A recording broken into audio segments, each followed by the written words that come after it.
Bonjour à tous, ravi de vous retrouver pour cette quotidienne du lundi 31 mai. Le marché de printemps aura bel et bien lieu à Nyon. Ce sera ce week-end, les 5 et 6 juin. On en parle en plateau avec Vital Voleri, qui est le porte-parole de la SIC Nyon. Depuis ce lundi 31 mai, le sport amateur respire à nouveau. Désormais, 50 personnes peuvent pratiquer un sport en commun contre 15 jusqu'à maintenant.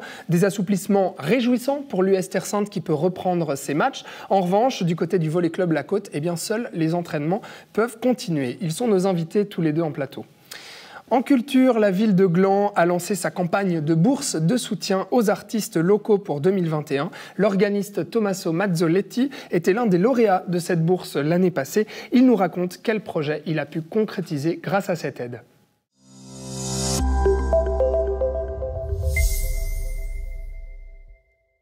Le marché de printemps aura bien lieu à Nyon ce week-end les 5 et 6 juin dans le centre et dans le quartier de Rives. Ce sera le premier marché élargi et animé dans la ville depuis Noël 2019.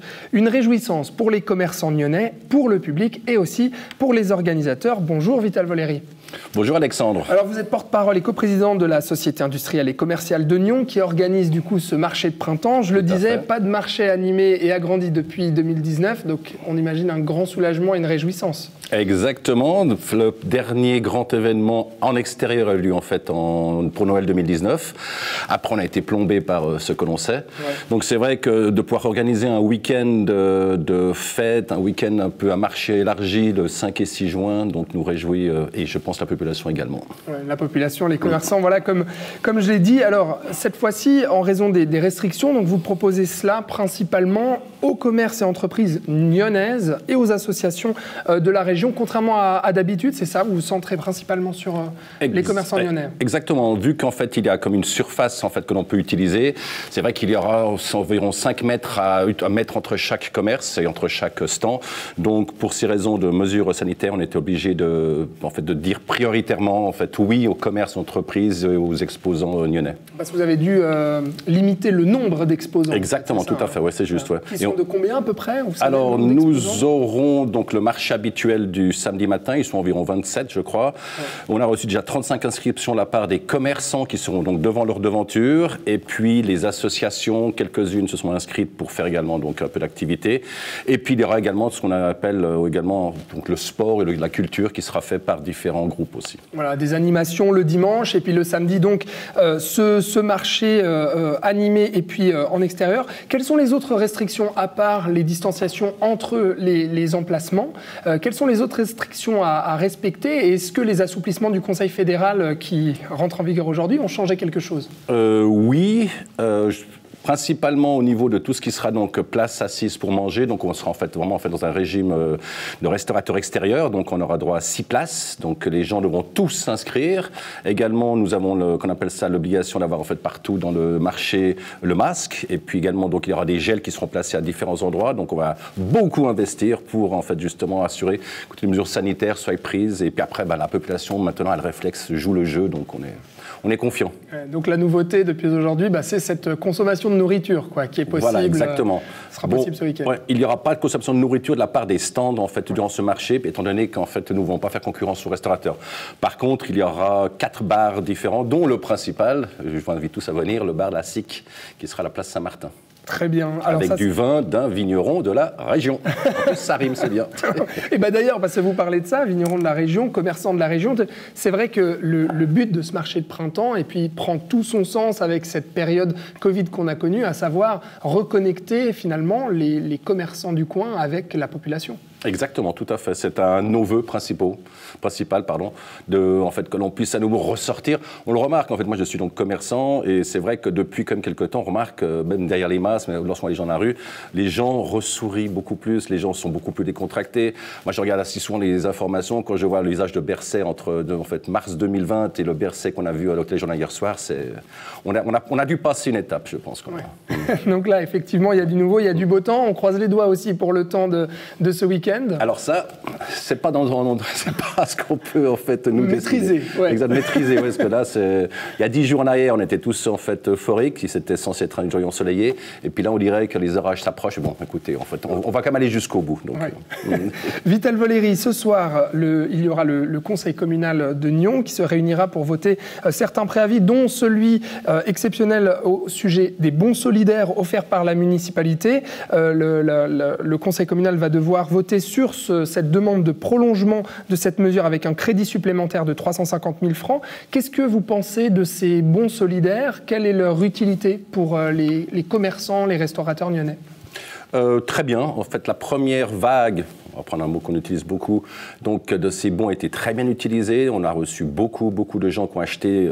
Le montant était en plus bloqué à 1000 francs, mais certains m'ont dit qu'ils auraient acheté facilement pour beaucoup plus, parce qu'en fait, l'idée était parfaite.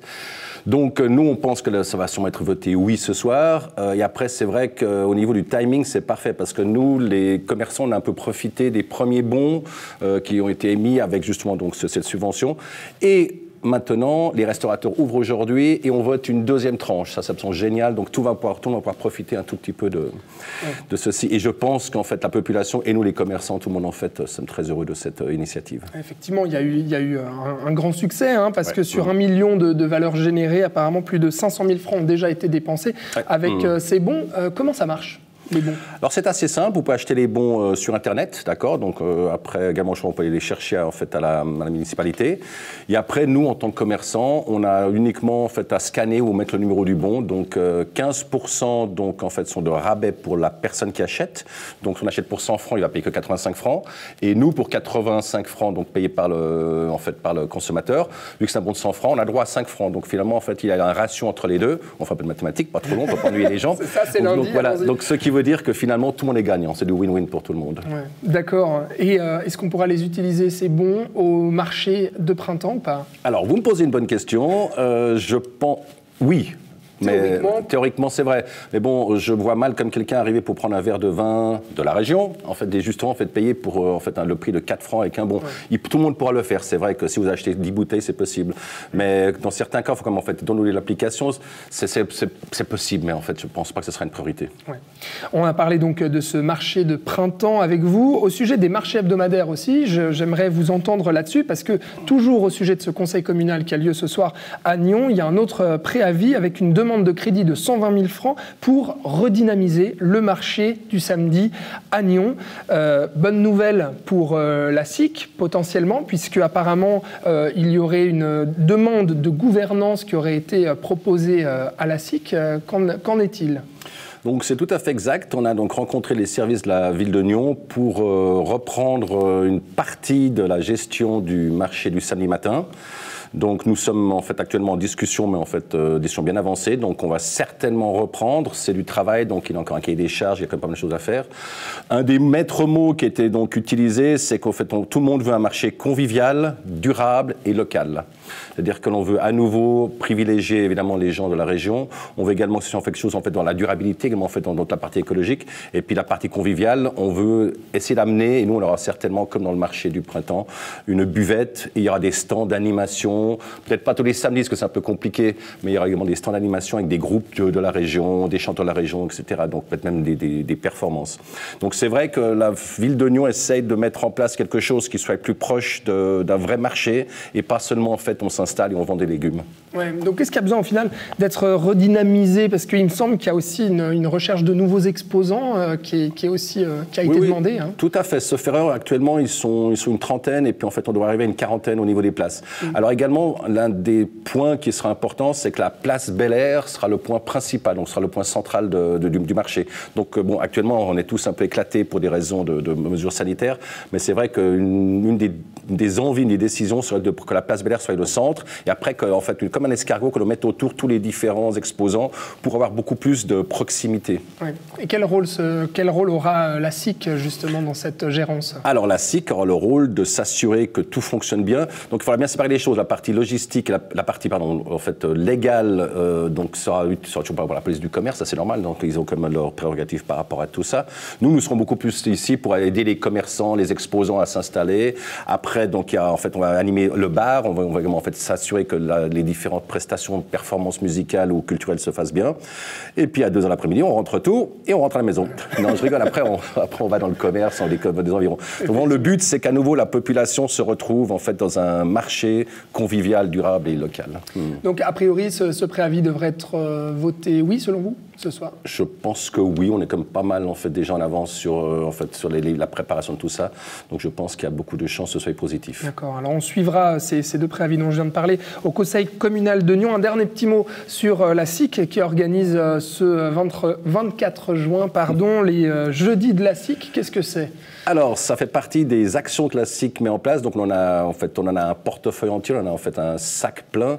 Et c'est vrai qu'on a dû attendre un tout petit peu que les mesures sanitaires et en fait qu'on puisse avancer.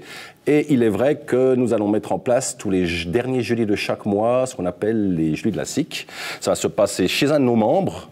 Et avec ça, justement, il y aura présentation des nouveaux membres, présentation également des gens qui veulent se présenter, un thème thématique sur, ça peut être n'importe quelle chose, comment en fait les contrats de travail, les licenciements actuellement, le Covid, etc. Et puis nous allons mettre ça en place, j'espère, tous les derniers jeudis de chaque mois. Et ça, c'est une des actions parmi tant d'autres. Donc ça, c'est le rendez-vous qui est pris pour le 24 juin. Et puis le rendez-vous des Nyonnaises et des Nyonnais, eh bien, c'est ce week-end, les 5 et 6 juin, pour aller au marché de printemps. Merci beaucoup, Vital Voleri. Merci. Très bonne journée. Alexandre. Merci. À bientôt.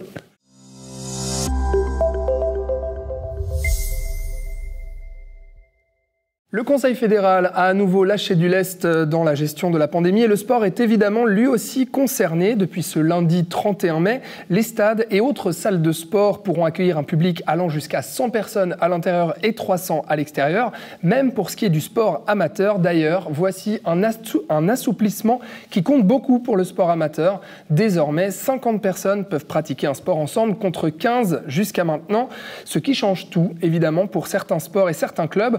En revanche, les compétitions de sport amateur à l'intérieur restent interdites. On détaille toutes ces mesures en plateau avec toi, Julien Maranda. Tu es le coach de l'équipe de football l'US Terre Sainte. Salut à toi. Salut. Et toi, Éric Payot, tu es coach et responsable junior au volley club La Côte. Bonjour à toi. Salut. Julien, qu'est-ce que ça veut dire concrètement, ces assouplissements de mesures pour toi et pour l'US Terre Sainte? C'est que pour nous, la première équipe peut recommencer. Donc à partir d'aujourd'hui, 31 mai, les compétitions, les matchs amicaux vont repartir. Le championnat à partir du 12 juin, où on reçoit Échalon à domicile. Et les compétitions, enfin les matchs amicaux, à partir de cette semaine également. Donc on va jouer deux. On va jouer mercredi contre Genolier et samedi contre Vevey. Donc jusqu'à maintenant, il y avait uniquement les juniors qui pouvaient jouer à l'US Terre Sainte. Maintenant, c'est les adultes aussi et la première équipe. Un soulagement, j'imagine? Oui, un soulagement. Pas de match depuis le mois d'octobre, depuis fin octobre. Donc c'est clair que les joueurs, c'était compliqué pour les joueurs. Et aujourd'hui, on repart. Alors on ne sait pas vraiment dans quel état de forme. Il y a encore plein de points d'interrogation là-dessus. Mais au moins, au niveau de la mentalité, on sera prêt, on a l'attitude également pour pouvoir faire ces 3 matchs qui nous restent. Ouais. Éric, du côté du volley, qu'est-ce que ça change, ces assouplissements? Pas grand-chose, puisque nos juniors s'entraînaient déjà. Et puis après, au niveau des adultes, le championnat, on nous avait fait une proposition de championnat en mode Covid, mais qui devait pouvoir débuter au 1er mars. Sauf qu'au 1er mars, c'était pas encore bon. Donc là, pour nous, c'est saison blanche. Et puis, on va redémarrer en septembre. Redémarrer en septembre. Là, vous continuez en revanche les entraînements, il me semble, pour les juniors. Et qu'en est-il au niveau des adultes ? Alors au niveau des adultes, après, ce qu'il faut savoir, c'est qu'il y a des disparités de communes. Ça, c'est une chose. Mais c'est surtout que pour nous, en tant que sport de contact en salle, on doit être à 4 maximum, plus l'entraîneur. Donc pour faire du volley 6-6, c'est pas très utile. Donc voilà, pour le moment, on ne va pas rouvrir par rapport à ça. Ouais, donc c'est pour ça qu'il n'y a pas de matchs qui peuvent reprendre et donc pas d'entraînement. Donc la suite pour vous, ce sera en septembre. Julien, quelles contraintes sont encore à respecter? Éric parle justement d'être à 4 sports de contact. Vous qui êtes à l'extérieur justement pour les matchs de foot, quelles sont les contraintes à respecter encore et les mesures à appliquer? Alors pour l'entraînement, nous, il n'y a plus de contraintes, donc sans masque, avec des duels. Donc enfin, on peut faire du vrai football. Par contre, ce sera pour les vestiaires. C'est clair qu'on doit séparer un petit peu les joueurs, ouvrir plusieurs vestiaires, afin que pas toute l'équipe soit dans le même vestiaire. Ouais, bon, le fait qu'il n'y ait plus le masque, on imagine un soulagement du côté des joueurs. Et de l'entraîneur aussi. Où est-ce qu'on en est au niveau de cette compétition, du coup? Donc 3 matchs à jouer en juin, c'est ça. Où est-ce que se situe l'US Terre Sainte dans le classement? Et puis, quels sont les enjeux en fait, de ces 3 matchs?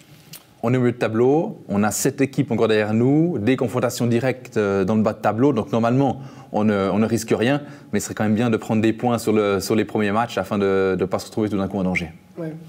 Eric, vous enviez peut-être Julien du côté de l'US Terre Sainte qui peut reprendre enfin des championnats. En effet, c'est clair que ça fait envie, mais tu disais pas de masque, nous les coachs on doit encore les avoir parce qu'on est en salle. Et les juniors peuvent s'entraîner sans, mais nous, on doit garder le masque encore en salle. Ouais. Donc, ça fait envie et on ne sait pas ce que ça va donner en septembre. Du coup, la substitution, c'est quoi? C'est le beach volley en ce moment? Oui, voilà. On va proposer à nos équipes d'aller jouer dehors, de se retrouver. En extérieur, ils ont le droit de s'entraîner en étant justement ces groupes beaucoup plus larges. Et puis, la contrainte officielle, c'est la liste de présence. Et si, vraiment, dans le cas où ils n'arrivent pas à respecter les distances parce qu'ils sont beaucoup, ils doivent garder le masque là. Mais normalement, beach de 2, tu as suffisamment d'espace. Ouais. Donc du coup, là, ces prochains jours, ça reste vraiment les entraînements des juniors. Vous visez septembre pour la reprise. Oui. Qu'est-ce que vous envisagez? Est-ce que tu penses justement que tout va pouvoir revenir à la normale en septembre? Enfin, tu espères, j'imagine. Mais... On espère. Là, on est en pleine préparation pour notre camp de juniors. Les contraintes actuelles pour août sont encore 2 groupes de 20. Donc d'habitude, on a un camp entre 35 et 45 juniors dans le même chalet en même temps. Là, on va séparer en 2 groupes de 20 pour pouvoir être aux normes, en fait. Puis si d'ici là, ça s'assouplit, on verra si on change quelque chose ou pas. Effectivement. Julien, il y a aussi la possibilité d'avoir du public également pour le sport amateur. Ça, j'imagine que c'est aussi quelque chose de positif pour les joueurs, pour le club, pour tout le monde. Oui, c'est toujours mieux de jouer avec des spectateurs que sans, que jouer à huis clos, c'est clair. Et puis aussi, je pense qu'il y a aussi les clubs qui pourront rouvrir les buvettes. Donc ça, c'est important aussi au niveau financier. Il n'y a pas eu de rentrée d'argent depuis un certain temps. Et là, ça sera important pour les clubs de pouvoir remplir un petit peu les caisses. Ouais. Après ces 3 matchs, qu'est-ce qui va se passer pour l'US Terre Sainte? 2 semaines de pause. Et nous démarrerons, sauf erreur, le 12 juillet, la préparation pour la saison suivante. Ouais. Ce sera tes premiers matchs en tant que coach, il me semble. Oui, tout à fait. Ouais. Je suis arrivé à Noël, donc c'est les premiers matchs. Impatient de débuter, de voir ce qu'on a pu mettre un petit peu en place jusqu'à maintenant. Pas grand-chose, malheureusement, à cause des restrictions. Mais on va bien travailler cette semaine pour être prêt contre Échalon le 12. Ouais. Alors, les prochains assouplissements du Conseil fédéral sont annoncés probablement pour fin juin. Est-ce qu'il y a encore des choses à attendre? Est-ce qu'il y a des choses encore qui peuvent être assouplies de ton côté, Julien? Ou bien est-ce qu'il n'y a plus grand-chose à espérer maintenant? Là, c'est déjà pas mal. Pour nous, on est déjà content d'en être là. Si ça s'assouplit encore, tant mieux. Donc, ça peut être plus de monde encore au stade. Pas sûr que nous, on remplisse les Roges Alais avec 5000 spectateurs, à moins qu'on soit en Coupe Suisse et qu'on tire balle. Mais autrement, voilà. Donc, pour nous, c'est déjà bien comme ça. Et on va se concentrer maintenant vraiment sur l'aspect de la compétition. Ouais. Eric, on pense que les prochaines mesures ne changeront pas grand-chose pour le volley club La Côte. Pour la suite et pour la rentrée de septembre, qu'est-ce qu'on peut souhaiter à ton club? Déjà qu'on puisse jouer, c'est déjà la première chose. Après, si ça reste entre guillemets que aux listes de présence, pour nous, ça sera déjà bien parce que voilà, c'est pas une contrainte qui est excessive à mettre en place.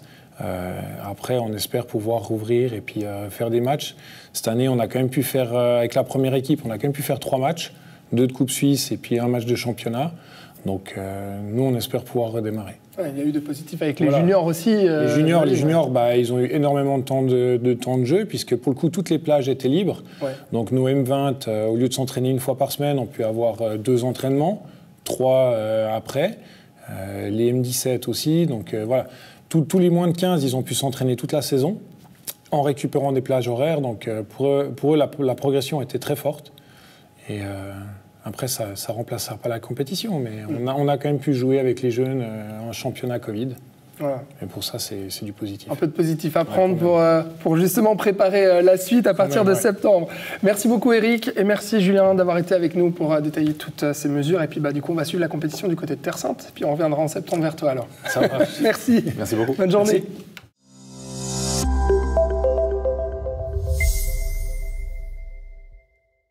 La ville de Gland lance sa campagne de bourse de soutien 2021 pour valoriser les artistes locaux. Tous les domaines artistiques sont concernés et le concours s'élargit désormais aux résidents du district de Nyon. Le délai de postulation, lui, est fixé au 15 juin. Il était l'un des lauréats de cette bourse en 2020. Il est organiste et organise avec l'association Orgue en Jeu qu'il préside un concert de violoncelle et orgue au Temple de Vic ce dimanche 6 juin. Bonjour Tommaso Mazzoletti. Bonjour. Ravi de te recevoir ici avec nous sur NRTV. Alors, cette bourse d'aide, tu l'as reçue toi en 2020, comme je le disais. Qu'est-ce qu'elle t'a permis d'accomplir? Quel est le projet que tu as pu concrétiser grâce à cette bourse? Alors, je n'ai pas encore concrétisé mon projet. Et en fait, j'ai proposé d'enregistrer 2 CD au Temple des Glands, bien sûr sous la nouvelle orgue qui nous sont en train de construire en ce moment. On va en reparler d'ailleurs. Ouais. Et en fait, j'ai découvert il y a 3 ans ce compositeur qui s'appelle Pietro Alessandro Ion, qui est un organiste italien, piémontaise comme moi, qui est émigré à la fin du XXe siècle aux États-Unis. Il a fait une carrière exceptionnelle comme concertiste et compositeur. Il est devenu organiste de la cathédrale de Saint Patrick de New York. Et tu vas reprendre certains de ses morceaux sur CD, c'est ça? En fait, je vais enregistrer tous les morceaux qu'il a écrits. D'accord. En fait, ça s'appelle Opera Omnia. Je vais enregistrer tous les morceaux qu'il a publiés. Ouais. Et j'ai déjà fait 3 CD avec le label Brilliant Classique, c'est un label hollandais, et à la cathédrale de Lausanne, que je viens d'enregistrer. Et les 3 CD sont déjà publiés. Et grâce à la bourse d'aide pour les artistes que la commune des Glands a lancée, je peux enregistrer la deuxième partie de ces projets. Ouais. Et il s'agit de 2 CD sur le même compositeur, ouais. Mais cette fois, au lieu de la cathédrale de Lausanne, ce sera au Temple de Gland. Au Temple de Gland avec le nouvel orgue. Pourquoi encourager du coup les artistes à s'inscrire à cette bourse, Tommaso? Bon, disons que c'est un projet enregistré en CD, c'est un projet coûteux, ouais, c'est parce que aujourd'hui avec la musique classique, si on veut enregistrer en CD, il faut toujours trouver des financements, il faut toujours s'adapter un peu au contrat. En fait, mon contrat, il est pas mal, mais il n'est pas même spécial. Donc moi, je dois chercher les financements. Et j'ai proposé à la commune des Glands ces projets et ils ont accepté tout de suite parce que c'est un projet qui est intéressant, qui peut aussi amener la ville des Glands, le temple des Glands et le nouvel ordre de la ville des Glands un peu au niveau mondial parce que le CD sera élargi dans tous les boîtes de musique. En Europe déjà. En Europe et aussi dans le monde entier. Oui. D'accord. Toi, Tommaso, tu es organiste. C'est vrai que ce n'est pas très courant de croiser des joueurs d'orgue. Pourquoi tu as choisi cette voix? Pourquoi tu as choisi cet instrument? Comment ça s'est fait? Moi, je n'ai pas choisi. C'est lui qui m'a choisi. Ah ouais? Non. En fait, c'est...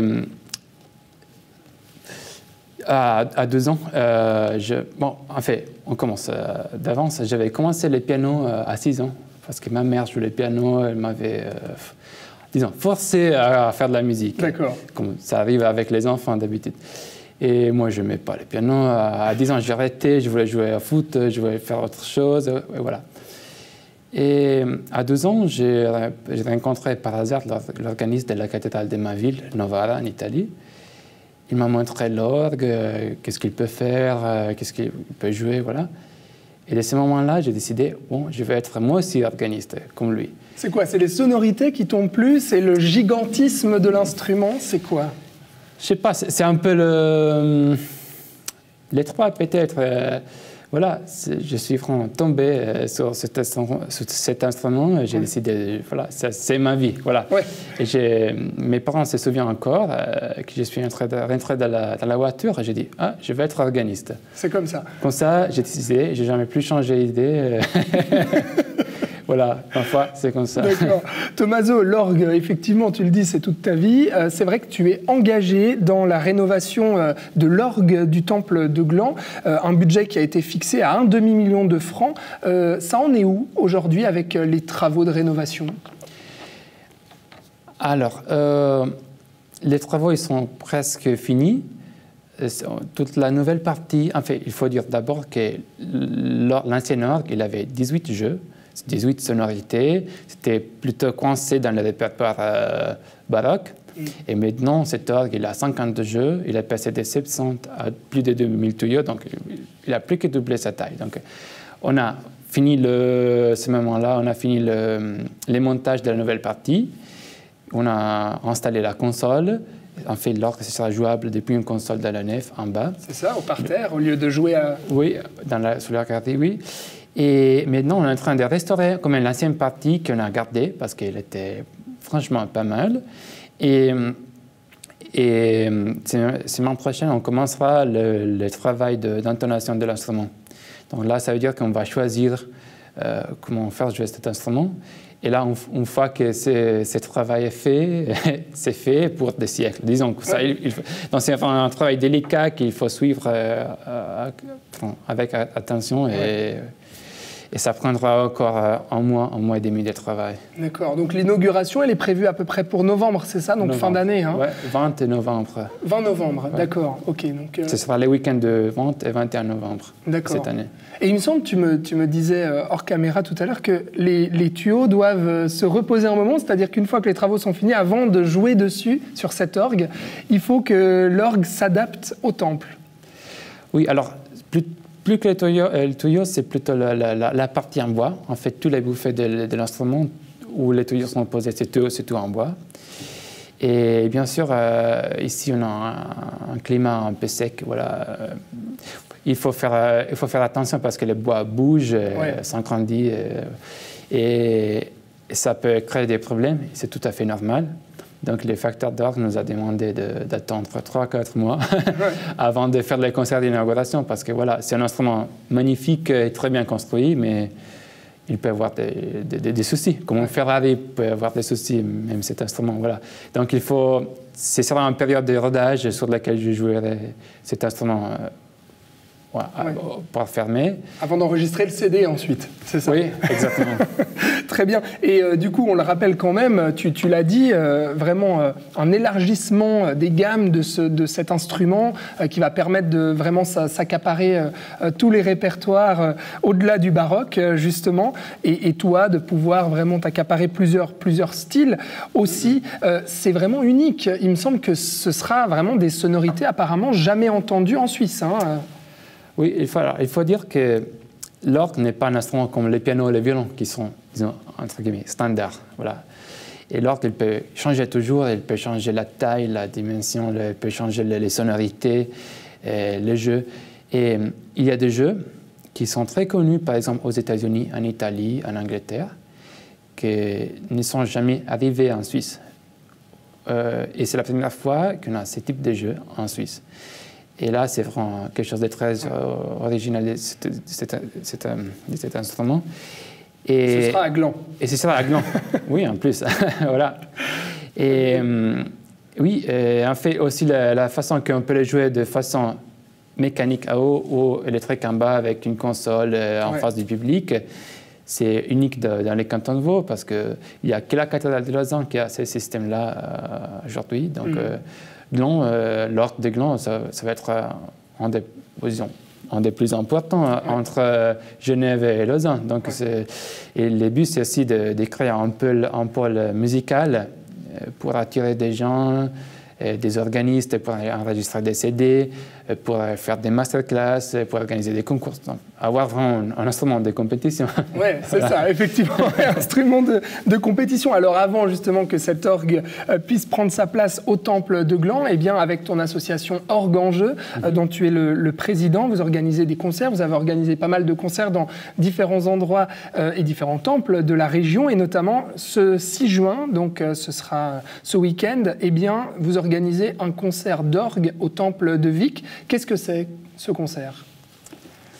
Alors, ce concert, c'est en fait, c'est un concert orgue et violoncelle avec un organiste italien qui s'appelle Andrea Albertini, qui est organiste, chef d'orchestre, pianiste. Il est vraiment génial dans son domaine. Et avec une violoncelliste roumaine qui habite à Montreux. Pardon. Ouais. Et ce sera un concert avec un programme du titre Sinfonia Concertante. Et ce sera un programme très brillant, très amusant, voilà. Du plaisir à écouter. Ouais. C'est ça, il y aura des pièces de Vivaldi, de Bach, de Handel. Piazzolla, c'est le centenaire cette année. Ouais. Ouais. Plein de belles choses, et puis c'est gratuit, hein, il me semble aussi. Hein. Et c'est gratuit, oui, chapeau à la sortie. Voilà. Et voilà, c'est la reprise des concerts après le Covid, finalement. On avait prévu beaucoup de concerts cette année, et il y a 2 mois, on a tout replanifié, mais on est arrivé quand même à garder presque le 100% des concerts d'ici à l'été. Et voilà, ça c'est le 2e concert qui a lieu ici, après le Covid. Et il y aura un autre concert, disons, il y a une présentation des travaux de Nouvelle Orgue, le 20 juin à 15h au Temple des Glands. Et ce sera un mix entre musique et présentation de l'orgue. Il y aura un duo piano et flûte.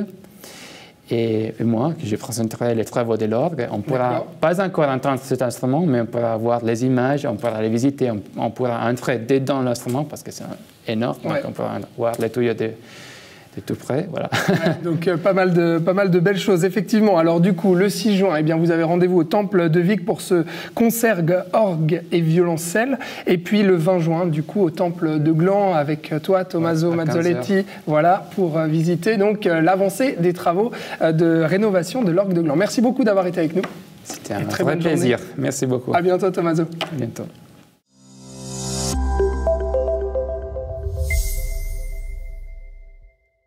Voilà, c'est tout pour aujourd'hui. Merci d'avoir regardé ce programme. Je vous souhaite une très belle soirée sur NRTV et je vous dis à demain pour la prochaine quotidienne.